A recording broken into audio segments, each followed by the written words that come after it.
Hello, welcome to PodFic Galore. I'm your horrible online reader, Goldscythe. I read out loud fanfictions for you busy bees, free of charge and no strings attached. Today, I will continue reading a Silmarillion / Lord of the Rings fic from Archive of Our Own, written by me, called Wraith of Himring.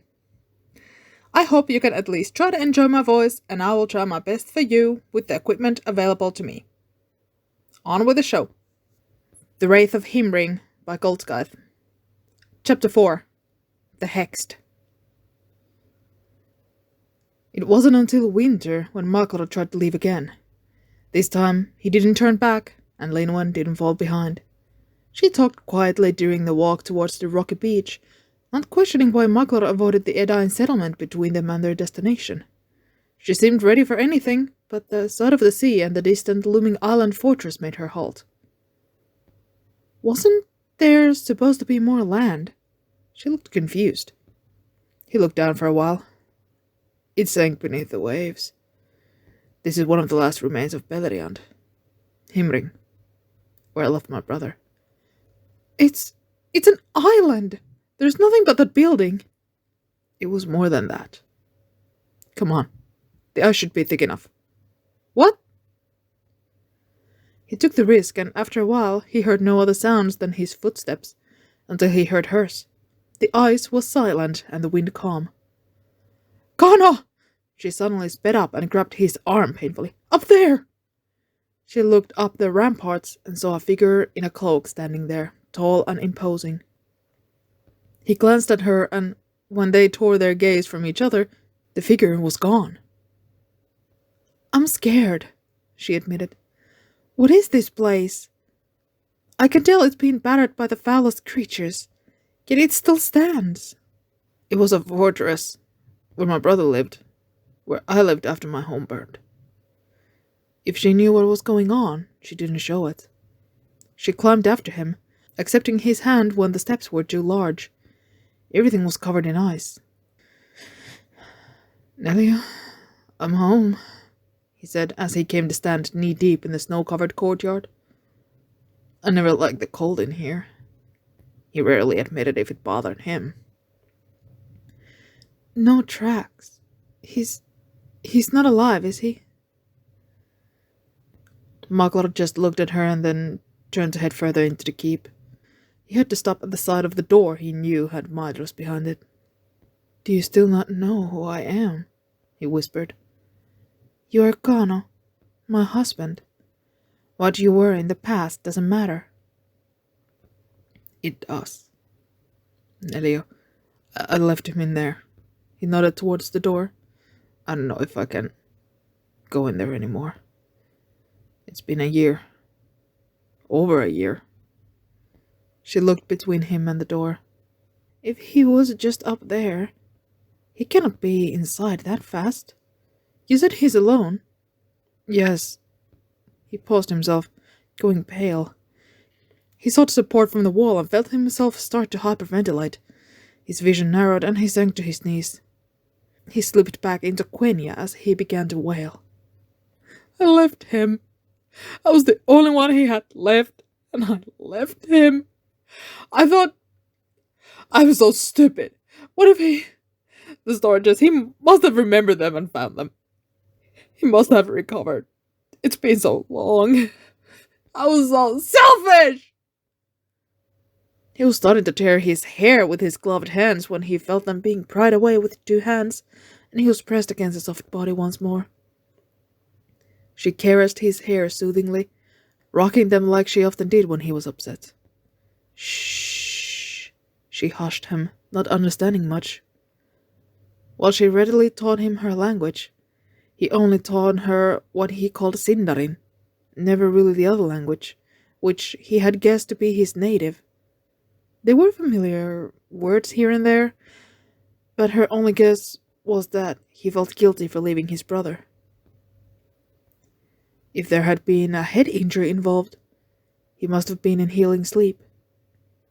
Was he in healing sleep? I've heard of it. An elf can appear near death. They live. Their heart beats, and they still draw small breaths, but they remain as if sleeping. Was the head injury bad? He fell from height, on his back. There was so much blood, and I tried my best. Did he ever wake up? He shook his head. The only sign of life had been the rattling breaths and occasional convulsions if he moved him too much. If he had been in pain, he'd never know. Maedhros had garnered an unholy tolerance to pain. He was always in pain. Linwen kept kneeling by him, not letting go until he started to pull away. You didn't know, she said as she got up, adjusting her clothes and sweeping back her hood. She turned to look at the door. There are no traps? No. Carefully, she made her way to the door, wrapping her fingers against it, and with a creak, pulled it open, making him recoil where he still sat, huddled. Whose child lived here? She whispered, taking in the room that was still illuminated by the Fëanorian lamps. Maglor didn't answer.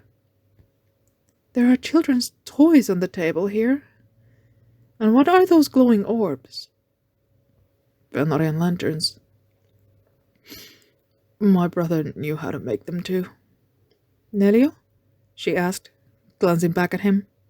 No, my younger brother. I was the second eldest of 7 sons. Of the 7 sons of Fëanor. There was no sudden intake of air, no hissed curses, no shocked looks. You had a large family. You said you left Nelio here. Yes, he said slowly, frowning. What was she getting at? Didn't she know who Fëanor was? She went further into the room, carefully looking around, until she had stepped in and vanished from his view. His legs felt weak as he tried to get up and only barely managed it. He slowly made his way to the door. Why was she so quiet?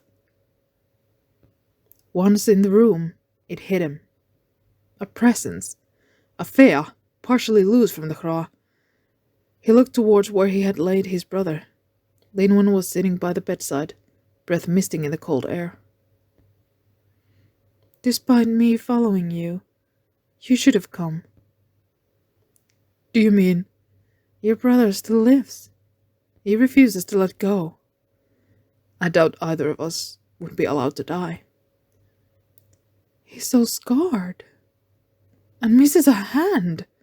She kept her voice quiet as she took in his injuries. What happened? It's a story I'd rather never repeat. Everything we did was in vain. We failed. He must be moved away from here. He cannot stay. He cannot be moved. There's something wrong with his head and neck. His body is too broken. Linwen looked at him sharply. You would leave your own brother here? Kano, be honest with me, please. You have trusted me to come with you and see your brother. Trust me with the whole truth. We battled the Dark Lord for a long time. So long I've lost track. We lost those we loved. We lost brothers. We lost children. I do not know if either of our nephews is even alive anymore. Where are our children? Our sons? When Nelio lost his husband, they tried to hide their bond, but we all knew. Me and my brothers, I mean. Our closest circle knew. He was lost in thought and started to ramble. Kano, when Nelio lost his husband, what happened? Linwen put him on the right track.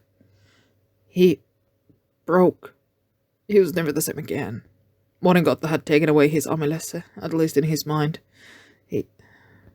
After Finno died, he wasn't even Nelio. Not that often. Maybe only to our sons. He was just a warlord of wrath. Maedhros.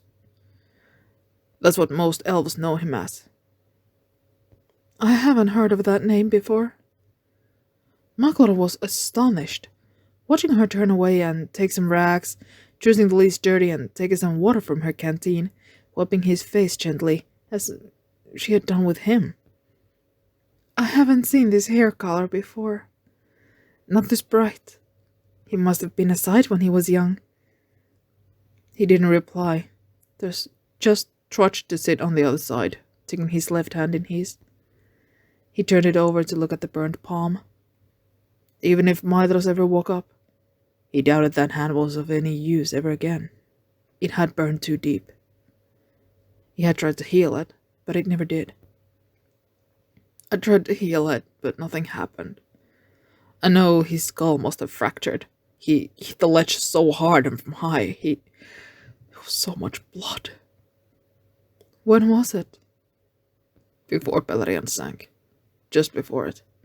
The land was breaking. It shook and chasms opened, filled with fire and toxic fumes. He gently lifted part of his hair, looking at how the coppery red mixed with white, with a black braid woven with gold ribbons in it. He tried to hide the white hairs. He was drained and stressed. And the braid?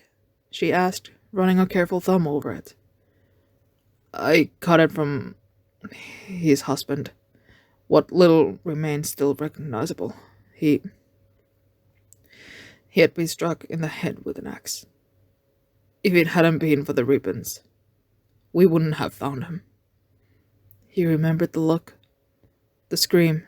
Maedhros' anguish had shaken the battlefield even worse than the sight of their High King falling. After that, his rage exploded, and no orc could withstand before him. He had become the herald of death. As their younger brothers rallied to keep their eldest brother from reckless attack, Maglor had hurried to the side he had seen Vingon go down, cutting down orcs as he went. It had taken him what seemed ages to reach, and still, Maedhros was there first. He seemed to break all over again. A gentle hand on his brought him back from the noise of the battle.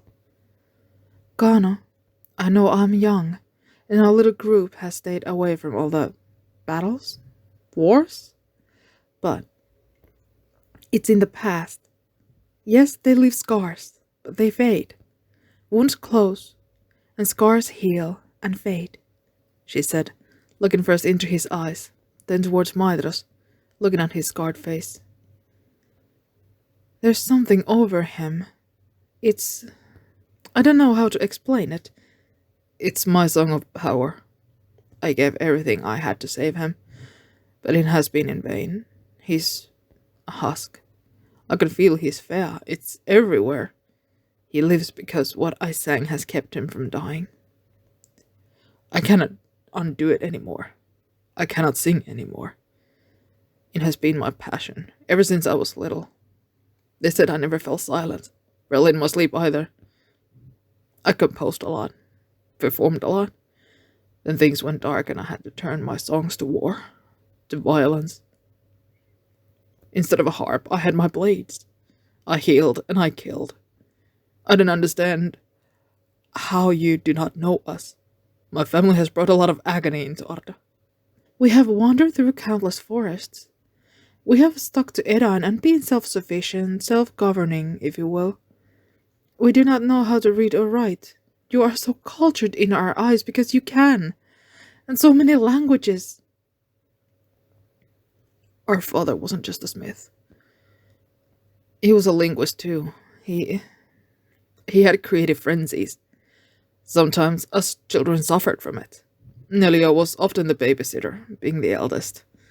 Our father had to create, study, research. He never stood still. Is he dead? Yes. He didn't live long after we came here. He died before our eyes. His soul was that of fire and his body burned. Then my brother went to treat with the Dark Lord and was captured. He was captive for nearly 30 years, leaving the title to me. Maglor choked on his words. I should have looked for him. I tried, but it was dark. It was too dangerous. I tried to keep everything together, stop my younger brothers from doing something stupid. I wasn't Nelia. It was too much. What title? Linwen asked, and Maglor grimaced. The High King of the Noldorin in exile. When Finna rescued him, he cut off his wrist to get him free. Nelia gave the title to her uncle, Finna's father. He was a wreck. He had hung on the side of the mountain for decades. Kurvo worked so hard to help and try to find a way to fix his back and shoulder. Braces, so many types of them. He hung... Do you mean he hung from his right wrist? Yes. At his response, she looked pained. His body doesn't look warped. No, it took decades to get him, well, to this. He was in so much pain for so long I doubt he'd know if he was injured again. He learned to wield a sword with his left, and he was even better at it than with his right. At least the others said that. I think he simply practiced more with his left. They fell into silence, and Maklor let himself drift into memories again, of simpler times. They stayed like this for what seemed hours, until she spoke again. Whose child lived in this room? The son Vinna and Nelio had. But weren't they... Maklor looked at her. We are cursed. We aren't like other elves. With that, he looked away again, lapsing into silence once more. He could feel she was full of questions, but understood he did not want to elaborate further. He was sent away while we were in Amon Ereb, further south. The child, I mean. Like our foster sons were later. I have heard of some elves with anomalies. Another wandering group was passing by. I saw a few elflings, but no mothers for all but two. 2 Ellen were taking turns in their care, she said later, as they were outside, looking at the early sunset. The elflings looked so much like a mixture of the two, I started to think they must have been Noldor then. Maybe from Gondolin, he mumbled to himself. Damn that Turukano. I wouldn't mind an elfling of our own, with dark hair and silver eyes. I'd rather have silvery hair and hazel eyes, Maklor said quietly, and she chuckled. Upon feeling a presence again, they both turned.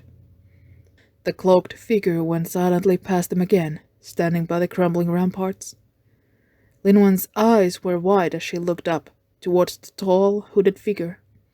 She meant to reach for him, but with a sigh, it vanished into thin air. She turned to look at Maklor. His spirit has become a wraith. I don't think he'd leave this place willingly. I doubt it too. He's stubborn. Despite their better judgment, they tried to move him. Their attempt was abandoned when the room suddenly seemed to heat up out of nowhere. Maklor smiled a little. Maedhros was so clearly the son of his father. His fare was fire. With a sigh, Maklor took Linwen's hand and pulled her from the room. He doesn't want to leave. Maybe he knows. I hope he does. I'm sure he does. He knows you love him. We can come here more often, weather permitting. Now, I do not fancy spending a night in this room. Is your old room intact? He looked up in surprise to see her eyes sparkle in the light of the lantern. I want to see your rooms. Linwen must not have spoken only about the instruments she guessed he had. End of chapter 4. Stay tuned.